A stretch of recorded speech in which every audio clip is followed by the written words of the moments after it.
So I was in the neighborhood, so I thought I'd stop by and see two of the most important stones in the history of Denmark. This is the town of Jelling, a historic UNESCO World Heritage Site, and down there by the church are two big runestones. First of all, there was Gorm the Old, the king of Denmark in the 10th century. He raised one in honor of his wife. But this really is the bad boy. This was erected by Harald Bluetooth, Gorm the Old's son. You know him as Harald Bluetooth. And it's a three-sided runestone, incredibly impressive. On the first side, it says, "Yo, this is for my mom and my dad. I'm going to dedicate it to them."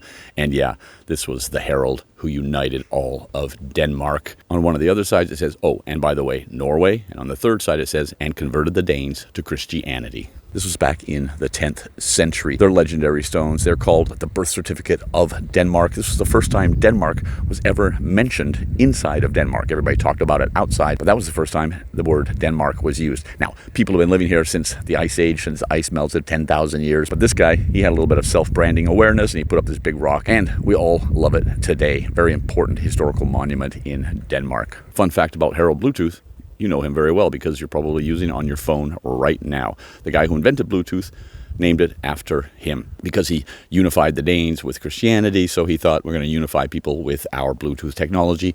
And look at the Bluetooth logo. It is two runes put together, H and B, Harald Bluetooth.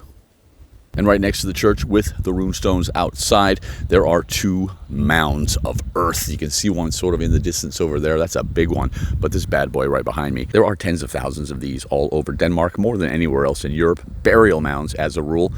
They excavated this back in the 1940s, couldn't find a burial chamber, which is kind of unusual. But it is the largest human-made hill or mound in the Viking Age.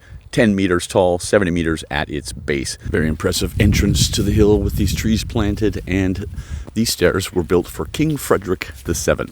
Some of the signs say that it's only royals who are allowed to use it, but then on the sign right here it says, "These stairs can only be used by King Frederick VII."